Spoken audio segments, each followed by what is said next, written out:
Lauri Rapala, un modeste pêcheur finlandais, ne pouvait compter que sur son savoir-faire pour nourrir ses 7 enfants. C'est en observant le comportement des truites, perches ou brochets face à une proie que lui vint l'idée de fabriquer un leurre qui imiterait la nage hésitante d'un poissonnet blessé. C'est en 1936 que le premier Rapala, sculpté au couteau dans un morceau d'écorce de pin, vit le jour. Immédiatement, ce leurre prit du poisson, et pour satisfaire la demande de ses amis pêcheurs, Lauri dut démarrer une petite production artisanale. Il ne se doutait pas qu'un demi-siècle plus tard, ses fils dépasseraient allègrement le cap des 200 millions de Rapala vendus. L'usine principale est toujours située en Finlande, au bord du lac où Lauri Rapala fit nager son premier poisson nageur. Les premiers Rapala étaient fabriqués en écorce de pin. Aujourd'hui, c'est le balsa qui est la matière première la plus employée.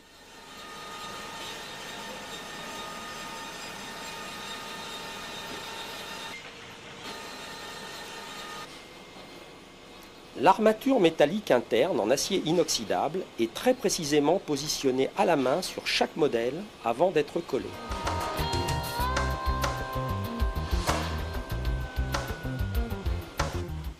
Comme autrefois, l'aspect extérieur des modèles flottants, qui imitent à merveille le revêtement d'écailles des petits poissons, est toujours réalisé à base de papier métallisé collé sur le balsa.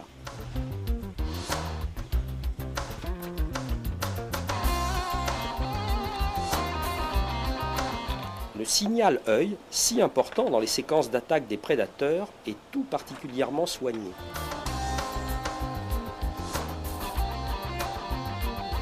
Les usines Rapala produisent aujourd'hui 19 millions de leurres par an, soit environ 100 000 Rapala par jour. Mais tous les modèles, avant d'être mis sur le marché, doivent subir un test de nage en bassin, au cours duquel ils sont individuellement vérifiés. Ce test, pratiqué manuellement, est l'assurance que votre Rapala, quand vous le sortirez de sa boîte, nagera à la perfection.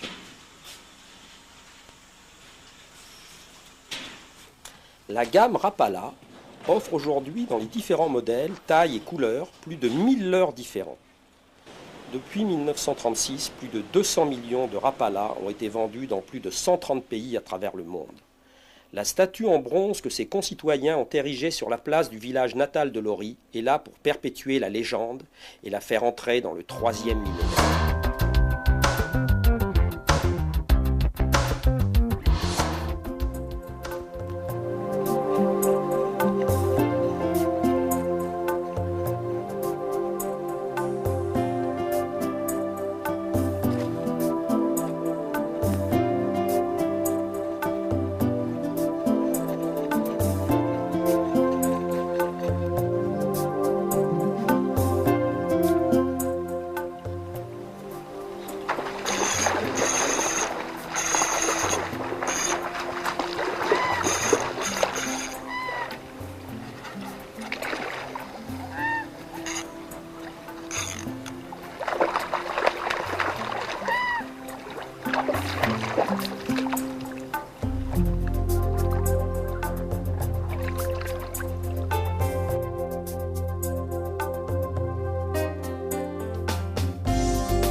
J'ai eu un suivi fantastique.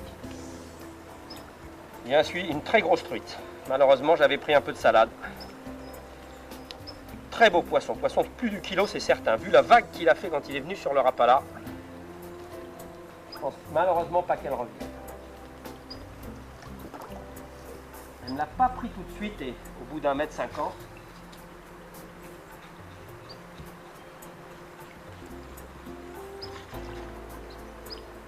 elle a suivi, mais vraiment, cette fois elle se méfie. Elle a donné un petit coup de nez dedans.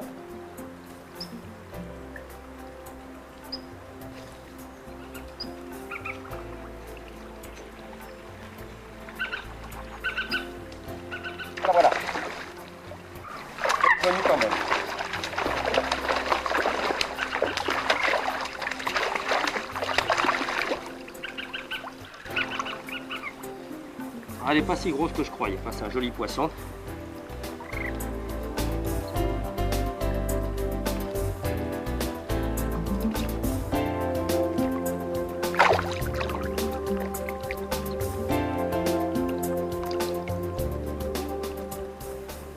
Je pense pas que c'est la même qui m'a suivi. Il va y en avoir deux. On est en fin de saison et les truites sont souvent déjà, on n'est pas loin des frayères, elles sont déjà ensemble. À mon avis, il y avait le mâle et j'ai pris la femelle.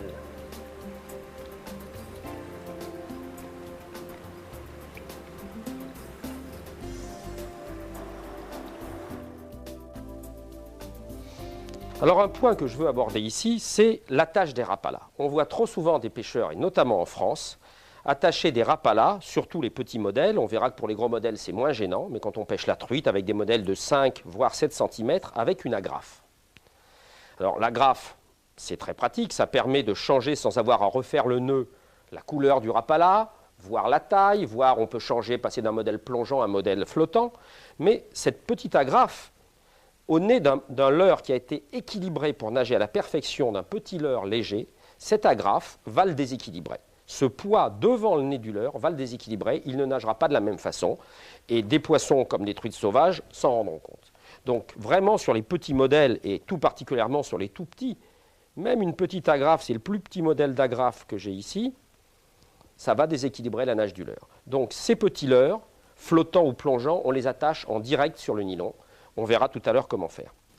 Un autre inconvénient de l'agrafe, c'est qu'en cours de bagarre, très souvent, le poisson va remuer la gueule, notamment que ce soit une truite ou je ne parle pas du black bass, en secouant la tête énergiquement. Souvent, l'agrafe va s'ouvrir en cours de bagarre et ensuite, le moindre remous, et on perd le poisson.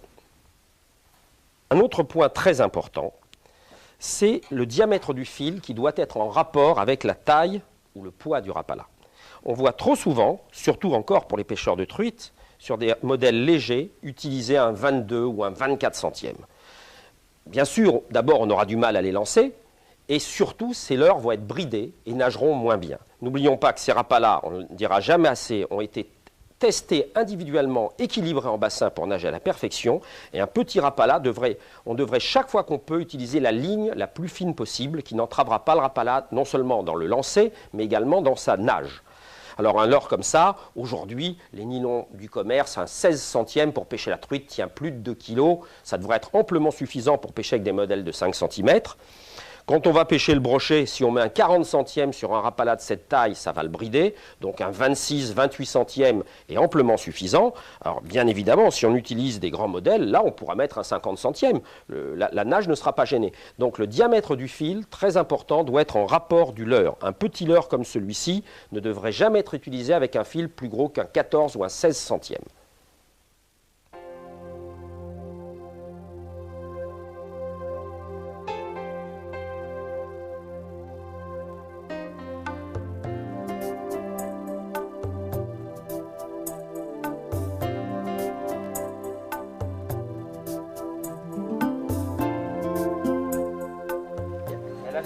Bien sûr, dès que j'ai accéléré, j'ai pris de l'herbe. C'est vraiment difficile. L'eau est très basse. Les herbiers affleurent pratiquement partout et en plus, il y a pas mal d'herbe qui descend. Il y a un voisin au-dessus qui doit cocarder.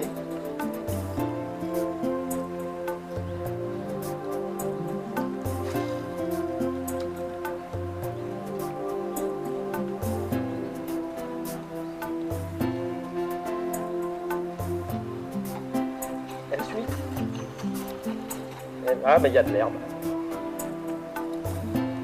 C'est un sillage derrière. Mais...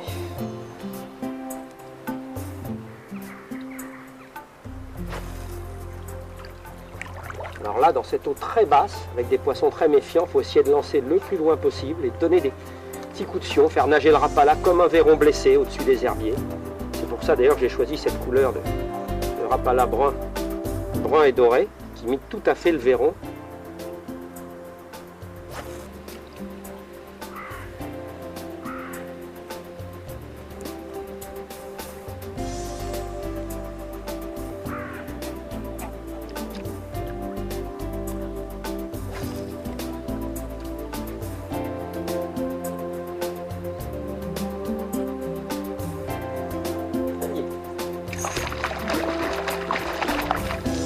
Viens sur moi, non, ça t'en a plein de ça.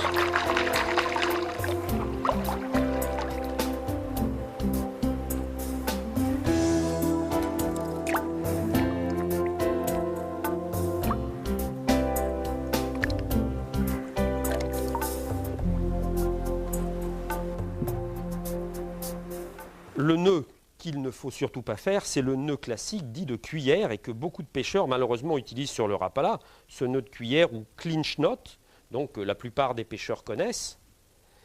On fait 3 ou 4 tours autour du chef principal et bien évidemment on repasse ensuite dans la boucle. Alors ce nœud qui est un très bon nœud pour attacher la plupart des leurres n'est pas un bon nœud pour le rapala puisqu'il emprisonne, puisque ce nœud emprisonne le nez, l'anneau du rapala et peut très bien ensuite se retrouver lors d'un lancer et votre rapala ne nagera jamais bien dans l'axe parce que lors des lancers, votre nœud va se retrouver prisonnier sur le haut du leurre, quelquefois sur le bas, très souvent sur le côté et comme il est serré, votre rapala ne sera jamais bien présenté et ne nagera pas naturellement. Donc ce nœud est à éviter autant que possible. Alors vous avez bien sûr tous entendu parler du fameux nœud rapala qui justement ne sert pas, contrairement au nœud classique dit de cuillère, ne va pas serrer le nœud du rapala, mais le laissera libre.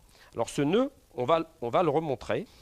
Alors bien évidemment, on passe une première fois le fil dans l'anneau et ensuite on va faire une boucle autour du premier fil. Et on va passer environ 4 ou 5 tours autour de la boucle pour emprisonner les deux chefs. Avant de serrer, on humecte toujours de salive, ce qui a pour avantage d'éviter l'échauffement des fils et ensuite permet un meilleur glissement puisque la salive contient des mucines qui permettent le glissement. Voilà, je vais serrer ici mon nœud et ensuite je le serre sur l'autre chef et je le redécale pour que mon nœud, une fois terminé, soit libre autour de l'anneau du rapala. Donc le leurre ne sera pas bridé et va pouvoir nager tout à fait naturellement. Alors là, bien évidemment, j'ai pris un fil un petit peu plus gros pour qu'on puisse le voir, mais sur un rapala flottant de 5 cm, on ne devrait pas utiliser un nylon supérieur à un 20 centième. Un 16 centième actuel me paraît tout à fait parfait. Voici donc le fameux nœud rapala. Mais maintenant, j'aimerais vous montrer un nœud qui, à mon avis, est encore, que je n'ai jamais vu utiliser nulle part, qui est, à mon avis, plus facile à réaliser et encore plus solide. Alors ce nœud que je n'ai jamais vu décrit nulle part et qui, à mon avis, est d'une simplicité enfantine, a un simple défaut, c'est qu'il utilise un petit peu plus de nylon. Mais il est d'une solidité et d'une simplicité à toute épreuve. Alors il suffit de doubler sur environ 20 cm l'extrémité de la ligne, de passer la boucle dans l'anneau du rapala, et on se retrouve à ce moment-là avec donc un fil passé en double. Et ce fil passé en double, on va simplement, après l'avoir humecté de salive toujours, faire un simple nœud dans lequel je vais passer mon rapala. Et il suffit ensuite de le serrer à la distance voulue devant le nez du leurre. On va garder 4 ou 5 mm. Pour avoir un nœud très simple et surtout très solide. Alors bien évidemment, je vais couper, voilà, je gaspille un petit peu de fil, là je vais gaspiller donc 3 brins de 15 cm environ, mais j'ai un nœud extrêmement simple qui est ici en double et qui est véritablement, après avoir fait des tests au dynamomètre, le nœud le plus solide et à mon avis le plus simple à réaliser.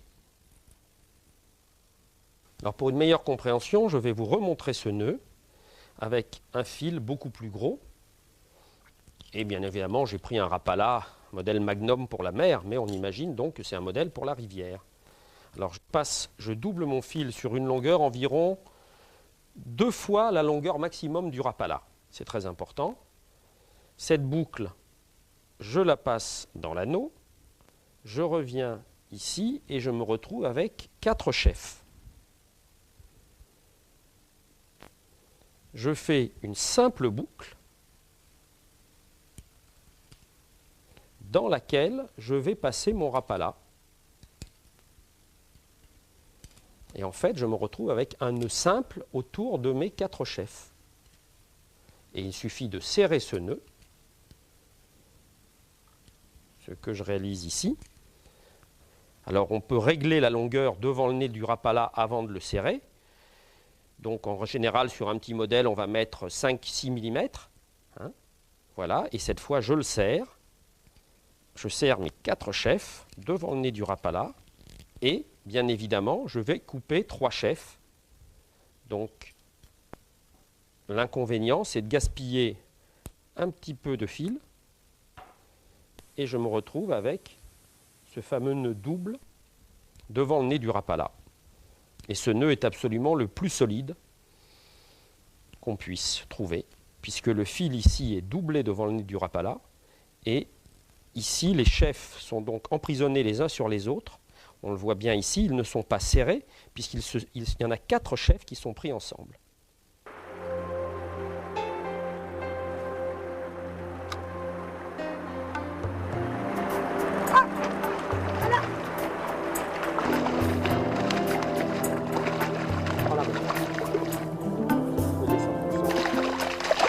C'est une vraie sauvage. Hein. Ah oui, elle est belle.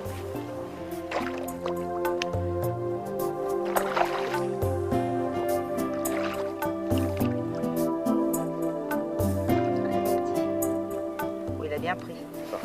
Il a... Allez, petit. Ah, il est rentré.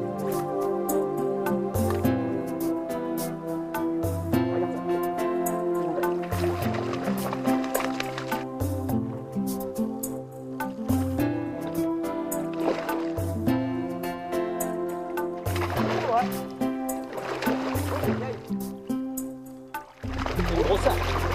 Belle arc-en-ciel.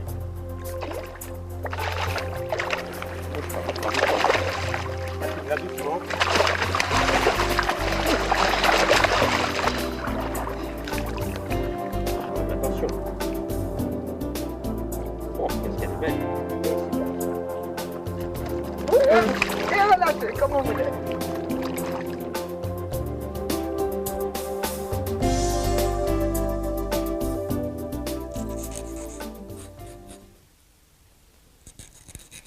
Un petit détail qui est vraiment des plus importants, l'aiguisage des hameçons. Bien que les rapalas, quand vous les achetez, soient équipés des meilleurs hameçons possibles, ces hameçons ne sont pas affûtés comme ils pourraient l'être. Donc, on peut bien sûr le faire au bord de l'eau avec une petite pierre hameçon, mais moi je préfère tranquillement, pendant l'hiver, à la maison, prendre mes rapalas un par un et les aiguiser tranquillement. Alors, très important, le sens d'affûtage de l'hameçon, on va le faire d'arrière en avant. Et avec un angle d'environ 30 à 40 degrés. Et on vérifie le piquant de l'hameçon sur l'ongle, c'est le test de l'ongle. Ici, l'hameçon pique et ne dérape pas sur l'ongle. Alors qu'un hameçon qui n'a pas été aiguisé, celui-là par exemple, va glisser sur l'ongle. On le voit ici. Cet hameçon est neuf, n'est pas aiguisé, il glisse sur l'ongle. Une fois qu'il va être aiguisé,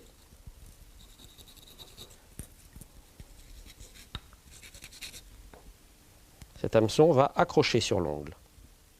L'affûtage des hameçons est, à mon avis, une chose primordiale, parce que le ferrage n'intervient pas toujours dans des bonnes conditions. Quand on pêche avec du nylon, un ferrage à plus de 15 mètres, 20 mètres, comme c'est souvent le cas, l'élasticité du nylon qui est au moins 20%, donc le ferrage ne va pas être, surtout sur des fils fins, ne va pas être très efficace. Alors que si vos hameçons sont bien aiguisés, le poisson très souvent se ferra de lui-même par la simple pression des mâchoires sur le leurre qui va permettre à la pointe de pénétrer.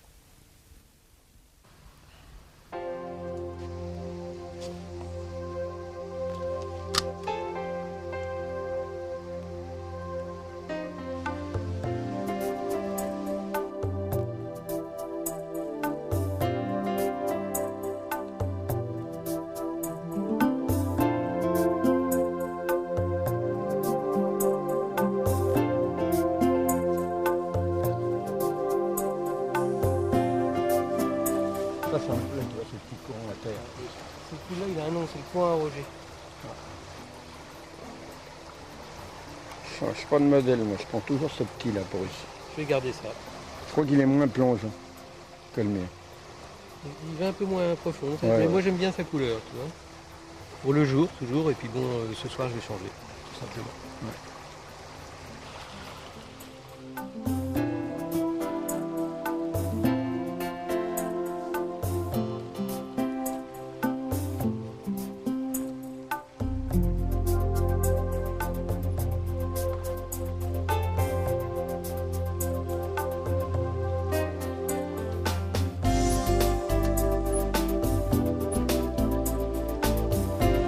J'ai découvert le Rapala donc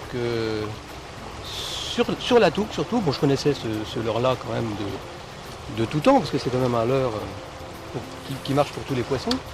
Et sur la Touques, on était avec un ami, on pêchait, on avait des suivis au Véron, donc on pêchait au Véron. Et pour nous, on était sûr d'avoir le leurre le meilleur possible. Et puis, quand on n'a plus de Véron, eh bien,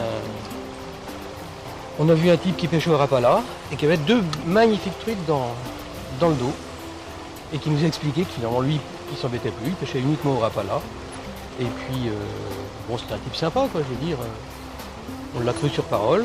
On est allé à, je crois que c'était à Dives-sur-Mer parce qu'on n'avait pas de Rapala sur nous. Et on a pris 3-4 Rapala et on a pris des truites de mer aussitôt. Donc on était convaincus très rapidement. Hein. Et depuis, je crois que sur la Touque, c'est vraiment le leurre roi. Hein. On en trouve même dans les arbres. J'insiste un petit peu cette place-là parce que j'ai des bons souvenirs et je dirais des souvenirs très récents. Puisque dimanche dernier, j'ai fait ici, là, en peut-être 15 mètres, j'ai fait deux superbes truites de mer. Donc, une d'1,8 kg et une de 7 livres. Et j'aurais tendance à penser que finalement, il y en a d'autres dans le pool, quoi. Hein. Le meilleur de mes Rapala, je dirais, mais je ne sais pas si ça venait du Rapala lui-même, m'a fait prendre 29 truites de mer, donc, dont ici la 29e. Donc j'ai trouvé que c'était un leurre très économique finalement. Prendre 29 poissons avec un leurre, je crois qu'on ne peut pas faire mieux, quoi.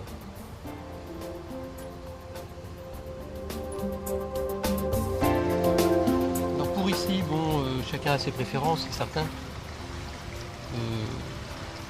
J'ai tendance à penser que la truite de mer est un poisson assez fantasque et qu'il est attiré par les couleurs vives.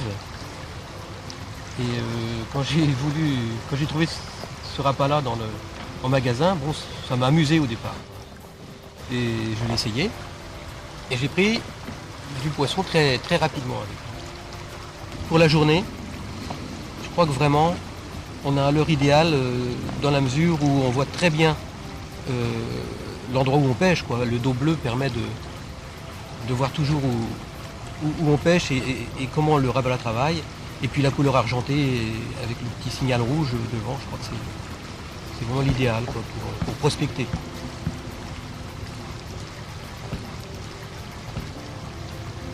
J'utilise aussi donc le modèle Véron, qui a vraiment une couleur intéressante, je trouve. C'est vraiment une réussite. Hein. Dans l'eau, encore beaucoup plus, je crois, quand on le voit nager que quand on le tient dans la main. Donc je crois que pour des truites assez sélectives, dans les endroits où il y a des Vérons, c'est vraiment, ça peut faire la différence.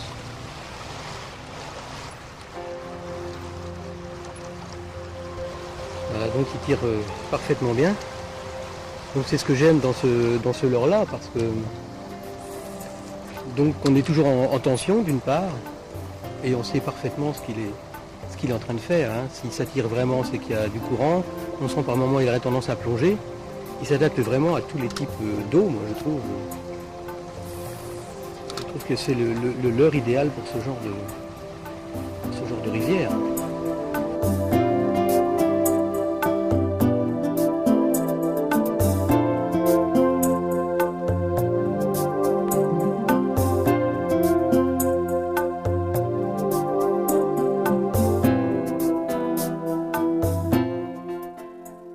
Touche magnifique, 2 coups de tête, gros poisson, et puis on voit aussi là. Voilà. Pourtant, magnifique rapala, des bons hameçons bien aiguisés. Heureusement pour les poissons, finalement, on en perd quand même de temps en temps.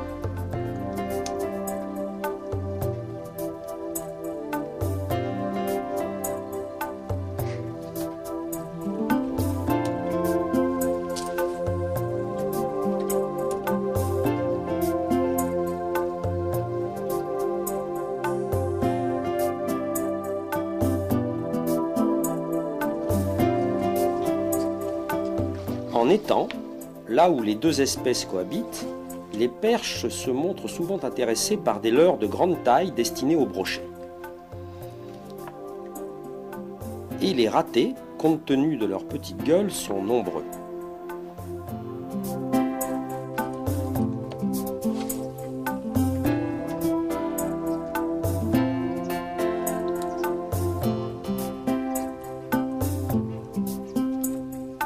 Un modèle un peu plus petit, que l'on travaillera par brusque accélération, donnera pour les belles zébrées de bien meilleurs résultats.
Voilà un beau petit brochet.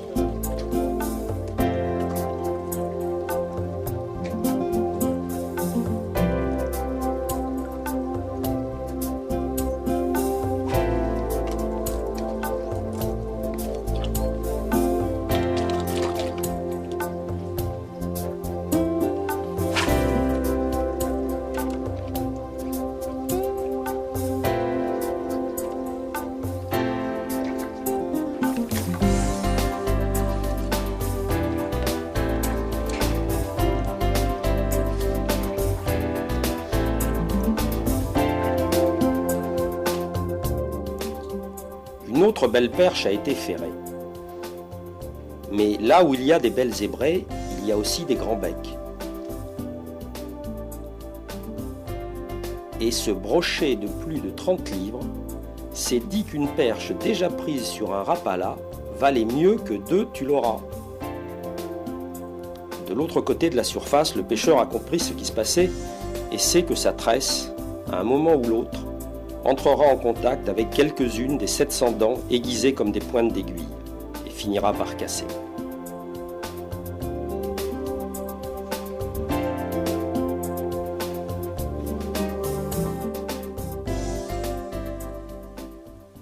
Le type de nage maintenant du rapala va essentiellement dépendre de sa bavette. Alors là, j'ai 2 rapalas identiques, ce sont des chadrapes. Un qui va évoluer à très faible profondeur, c'est le shallow runner, donc celui qui nage près de la surface. Et là, j'ai le grand plongeur, le deep diver. Et c'est simplement la bavette, son inclinaison et sa taille qui vont influencer la nage de ce rapala qui autrement a tout à fait les mêmes proportions, le même poids, la même taille. Il y en a un qui ne descendra pas à plus de 50 cm sous la surface, celui-ci, alors que celui-là peut descendre jusqu'à 3,50 m, 4 mètres, si on arrive à mouliner suffisamment rapidement au départ pour le faire plonger. Alors qu'est-ce qu'on remarque ici? Un rapala qui va rester près de la surface a une bavette très inclinée. Ce modèle-ci, dont la bavette est pratiquement perpendiculaire à l'axe de traction, va rester en surface. Il ne s'enfoncera pas, c'est pratiquement un popper. Au contraire, un modèle dont la bavette est pratiquement non plus perpendiculaire, mais pratiquement dans l'axe de la traction, plus la bavette sera dans l'axe de la traction, plus lors de la traction, le rapala va plonger, puisque la pression de l'eau va appuyer sur cette bavette et va le faire descendre vers le fond. Donc, il est facile de repérer, quand on les a sortis de leur boîte d'origine, où bien sûr c'est indiqué, si on a affaire à un rapala plongeant ou un rapala nageant près de la surface. Chaque fois qu'on aura une bavette dans l'axe du corps, rapala plongeant, chaque fois qu'on aura une bavette pratiquement perpendiculaire, légèrement inclinée, rapala qui va évoluer peu profondément, et quand on aura des bavettes comme ici, intermédiaires, on aura un rapala qui va nager à mi-hauteur. Donc selon l'inclinaison de la bavette et sa taille, on saura déjà si on a affaire à un rapala évoluant près de la surface ou près du fond. Alors c'est très important bien évidemment, parce que certains prédateurs, à certains moments, ne chassent que près du fond, à d'autres moments, en fonction essentiellement de la température de l'eau, mais également d'autres facteurs, vont au contraire chasser en surface. Donc il ne servira à rien, dans un grand plan d'eau de 5 ou 6 mètres de profondeur moyenne, de chercher à prendre les cendres, qui sont souvent des poissons de fond, ou les brochets, qui vont se tenir à ce moment-là de la saison ou à ce moment-là de la journée sur le fond, à les chercher avec un leurre qui, quoi qu'on fasse, ne descendra pas à plus de 50 cm sous la surface, à moins de le plomber bien évidemment. Mais enfin, autant pêcher avec des rapalas qui à ce moment-là, des grands plongeurs, soit les nouveaux Ristorap. Alors eux, voilà certainement un des modèles les plus plongeants rapidement. Les grands, on en voit deux ici, on voit ici deux modèles très plongeants, avec des bavettes qui sont pratiquement dans l'axe du corps. Alors autre très gros avantage de ces rapalas grands plongeurs, ici le fameux Fat Rap grand plongeur, c'est que ces leurres, quand on pêche sous 3 ou 4, voire 5 mètres d'eau, puisqu'ils peuvent descendre à cette profondeur sans adjonction de plomb, il y a bien évidemment des obstacles immergés qu'on ne va pas voir, soit des rochers, soit souvent dans les étangs ou dans les grands fleuves, des arbres que les crues ont entraînés. Mais paradoxalement, ces leurres ont très peu de chances de s'accrocher dans des obstacles, parce que leur bavette, très longue, va les protéger. Sur le fond, si on tape le fond, on se rend compte que les hameçons sont très loin du fond, les deux hameçons, et on se rend compte à ce moment-là qu'on a touché le fond, on remonte un peu comme ils sont flottants, ils remontent de quelques centimètres, et on va pouvoir pêcher exactement comme on pêcherait au poisson mort manier. Et à chaque fois que la bavette va toucher le fond, elle va faire un petit nuage de sable ou de gravier, et ça c'est très excitant pour les prédateurs, c'est souvent ce petit nuage de sable que la bavette va soulever sur le fond qui va déclencher l'attaque. Et si on est, je vais mettre ce morceau de bois qui peut imiter une branche d'arbre, quand ce rapala descend, va toucher l'arbre, c'est pareil, sur une branche, sur un tronc d'arbre, les hameçons sont toujours très loin, et à ce moment-là, le pêcheur qui pêche, un bon pêcheur de rapala, doit en permanence sentir les vibrations de son leurre, ce qu'on ne peut pas faire avec une cuillère ondulante, par exemple, ou une cuillère tournante. Et dès qu'on tape, immédiatement, on relâche, et on va passer au-dessus de l'obstacle, on relâche de 2-3 secondes, le rapala remonte en se dandinant, et on va passer derrière l'obstacle. Et très souvent, les prédateurs, bien évidemment, vont être embusqués. Le brochet est souvent embusqué contre la branche. Donc le rapala va d'abord taper la branche, mais ne va pas s'y accrocher. On le laisse repasser et il replonge derrière la branche, et c'est bien souvent là qu'a lieu l'attaque. Donc, gros avantage de ces rapalas à grande bavette, on les perd très rarement dans des obstacles immergés.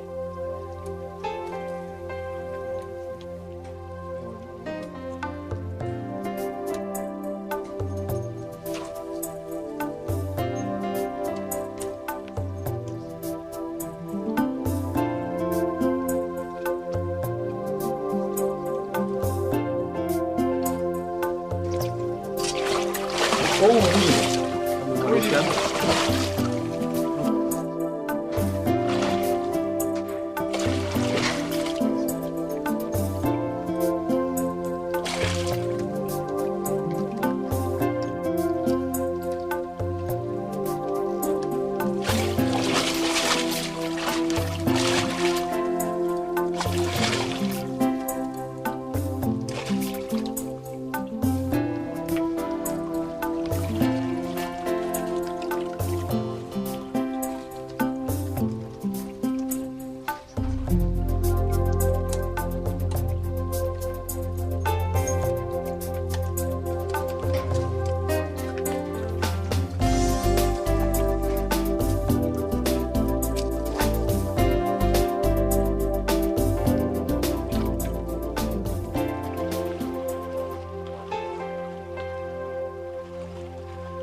Yannick!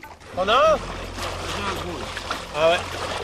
J'avais un vrai gros, ça fait 10 minutes que je le trimballe, là il commence à venir mais c'est un gros. Je viens de le monter, là je l'ai vu. Il tenait le fond, il tenait le fond. Tu l'as touché à quoi? Ouais, que le gros rapala. Ah ouais, c'est ça qui marche. Sur les très gros brochets. L'énorme chadra poussé à tarpon. Ah, orange. Ah ouais, ça c'est bien quand l'eau est un peu trouble. Ah la bête.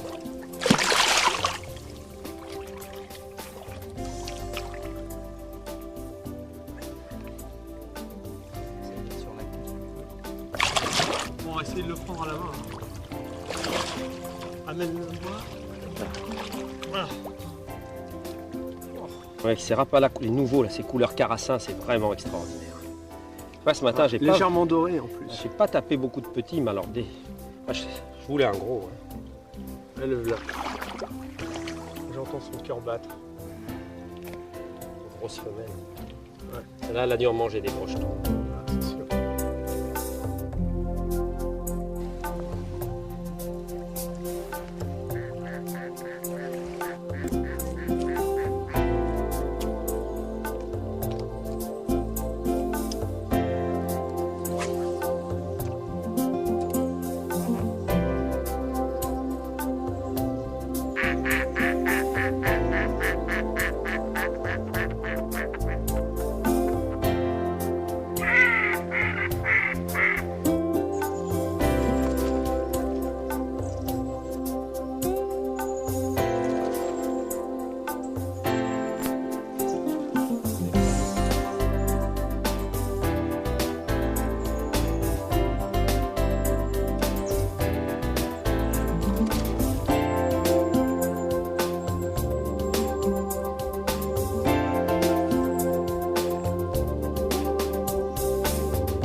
J'utilise souvent des rapalas et par de mon métier en tant que guide de pêche, c'est vrai qu'on apprend aux gens à comment utiliser ces leurres. Et c'est un leurre qui est relativement formidable car on peut pêcher sportivement pratiquement tous les carnassiers avec.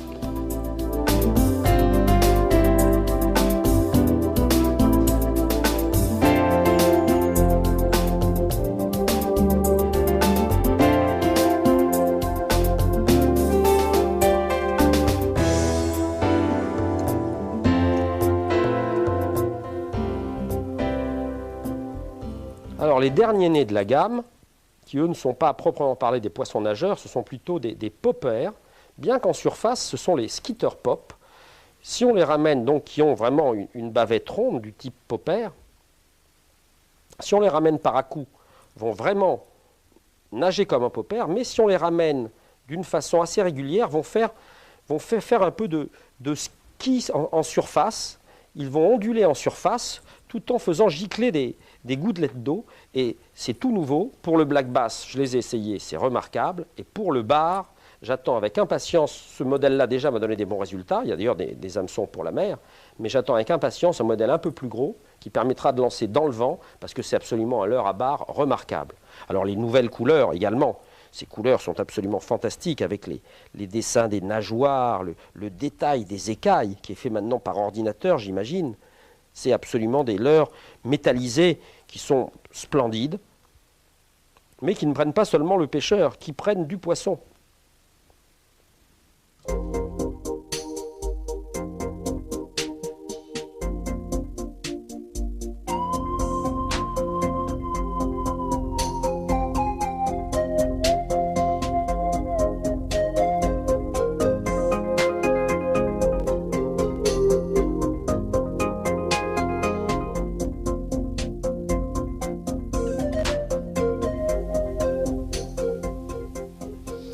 Alors, autre point très important, le plombage des rapalas. Alors, ce qu'on voit encore faire trop souvent, un plombage devant le nez des poissons. Alors ça, c'est à prohiber absolument, parce que ça va complètement gêner la nage du leurre. Quand on doit plomber les rapalas, l'idéal, bien évidemment, c'est d'utiliser des motels plongeants, qui sont eux-mêmes déjà plombés.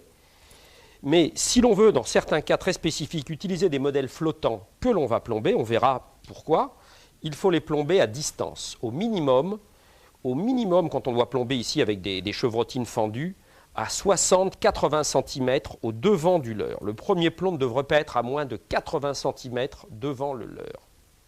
C'est vraiment une distance minimale. Parce qu'un plomb trop près de ces leurres, qui sont donc très bien équilibrés, va complètement gêner. Le rapala ne pourra plus vibrer naturellement, va très mal nager et les poissons s'en rendront compte. Alors un plomb que j'aime beaucoup, personnellement, qu'on voit très peu souvent utilisé en France, c'est le plomb jardine, notamment pour pêcher au lancer, mais également quand on veut pêcher à la traîne. Alors ce plomb jardine est très facile à installer sur la ligne. Il n'abîme pas le fil. Alors il y en a de différentes tailles, différents grammages. On entoure donc le nylon autour de ces deux ressorts et on peut ensuite même tordre légèrement, ce qui va éviter absolument tout vrillage. Enfin, le rapala naturellement est un leurre qui ne vrille pas, qui ne tourne pas donc. Et ce plomb jardine, de la même façon, devrait être placé au minimum, là je l'ai mis un petit peu près pour les besoins de l'exposé, mais il devrait être placé au minimum quand on pêche à la traîne, je dirais à 1 mètre devant le nez du rapala. Alors l'intérêt d'avoir un rapala flottant que l'on va plomber, c'est notamment dans la pêche à la traîne, dans des petits fonds, au-dessus d'herbiers par exemple, là où se tiennent les brochets, le plomb va être dans les herbiers et le rapala flottant va se trouver 15 à 20 cm au-dessus des herbiers, donc n'accrochera pas l'herbe, mais pêchera vraiment juste au-dessus des herbiers. Donc voilà une raison de plomber à distance un rapala. Alors, il existe une troisième possibilité de plombage à distance des rapalas qui, à mon avis, est de loin la meilleure, mais il faut disposer d'un petit émerillon triple, voire on peut le faire avec un émerillon simple, en mettant la dérivation sur une des deux extrémités de l'émerillon, mais le mieux, donc, c'est d'avoir un émerillon triple avec cette plombée en dérivation.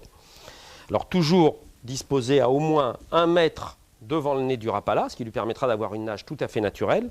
Alors le grand avantage de cette plombée en dérivation, c'est que quand on accroche, quand ce sont bien évidemment les plombs qui ont le plus tendance à accrocher, soit dans une fractuosité de rocher, soit dans des branchages, et bien là, à condition d'avoir utilisé un fil en dérivation plus fin que le fil principal du corps de ligne et du bas de ligne, on va perdre seulement les plombs.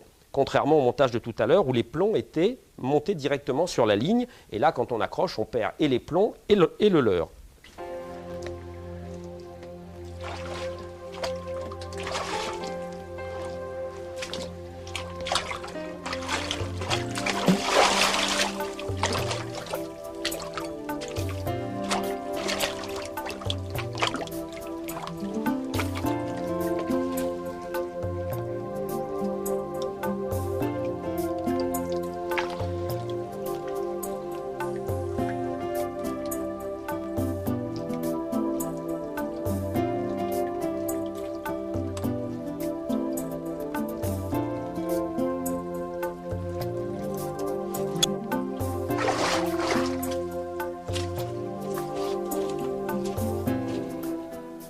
Alors, un des grands dilemmes de nombreux pêcheurs, c'est quelle couleur choisir. Et effectivement, quand on voit la gamme de couleurs que nous propose, de coloris, d'imitation même, que nous propose la maison Rapala, un pêcheur novice peut être un peu embêté.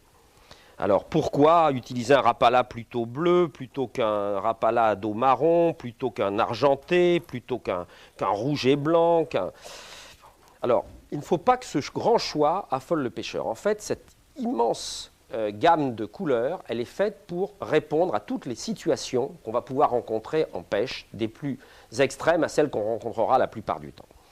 Et toutes les couleurs prendront du poisson. N'oublions pas que les poissons prédateurs, les poissons carnassiers que nous allons rechercher aussi bien en rivière qu'en mer, sont avant tout des chasseurs visuels. Effectivement, en eau trouble, ils pourront s'orienter par la ligne latérale et reconnaître un leurre. Mais en eau claire, la plupart du temps, ces poissons vont répondre à des stimuli visuels. Et c'est pour ça que la couleur est très importante. Alors, il ne faut pas s'affoler parce qu'effectivement, quelle couleur choisir? Dans la gamme Rapala aujourd'hui, il y a des dizaines et des dizaines de couleurs différentes. Il y a quelques règles simples à bien connaître pour nous y retrouver.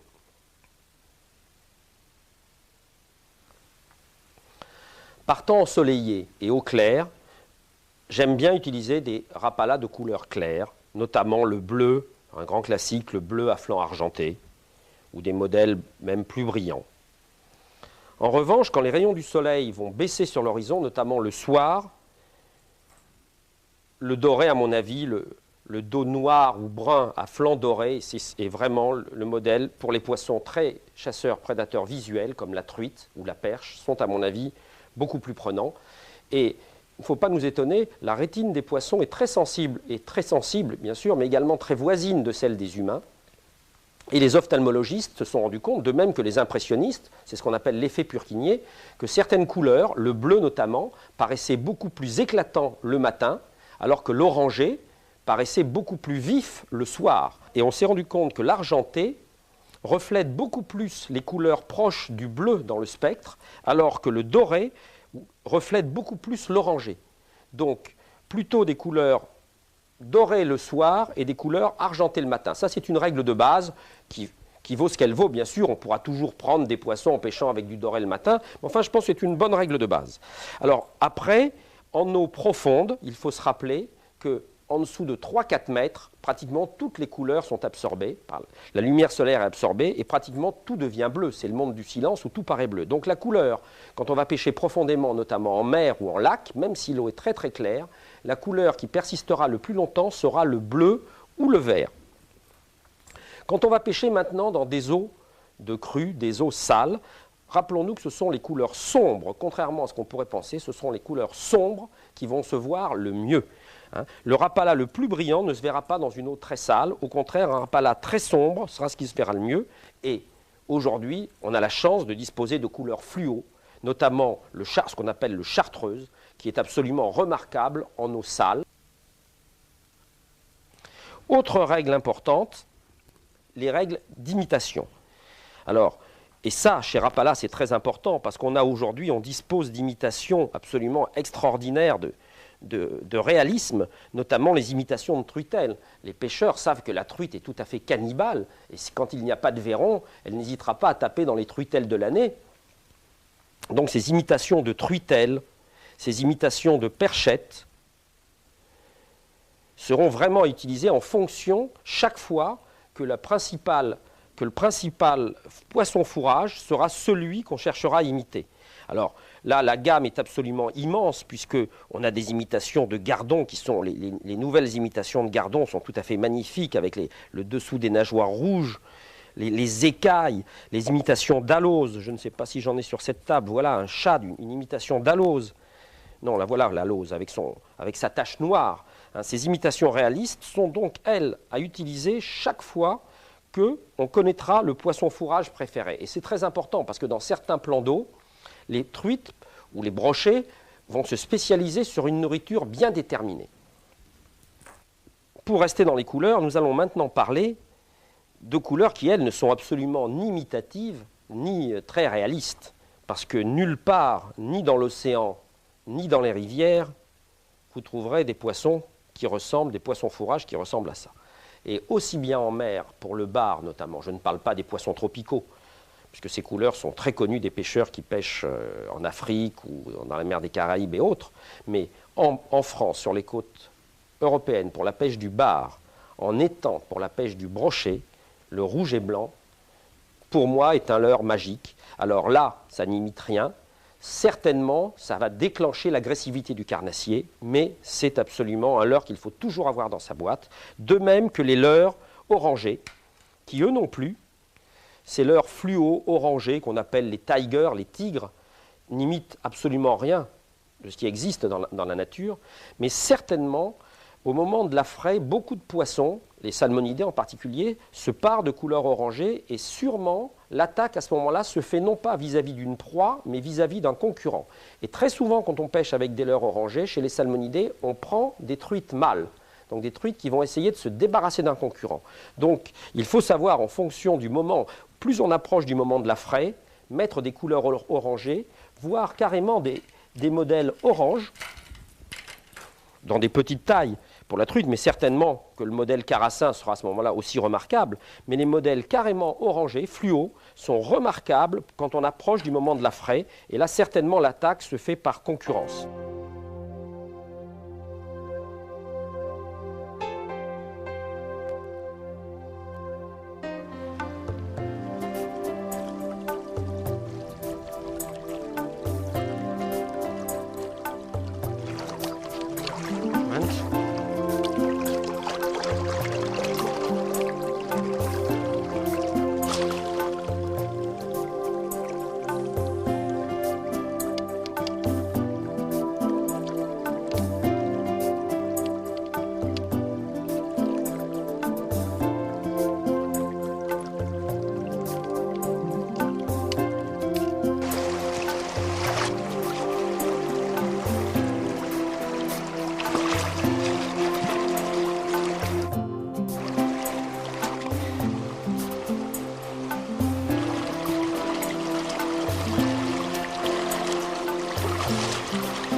Очень хорошо.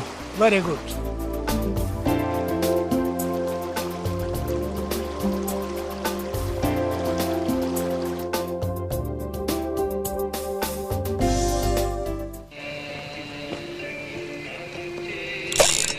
Poisson.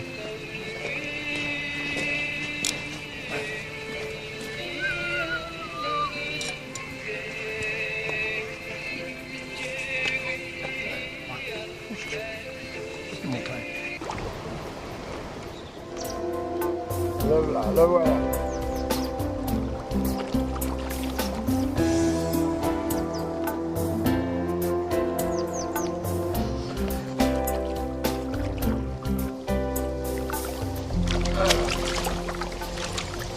Il est pris des deux côtés, c'est pour ça qu'à la fin il se défend de moi. Aïe, merde! Il m'a bouffé le doigt. Il y a ça là.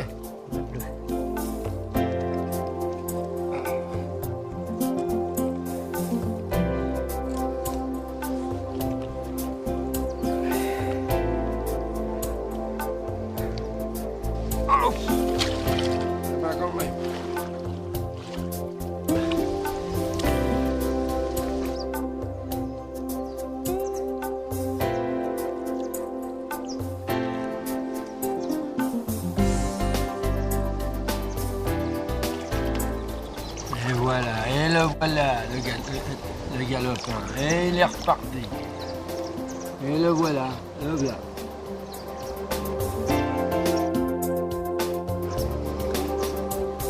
Il risque pas d'être repêché un jour parce que personne pêche là, il n'y a pas un hanneton.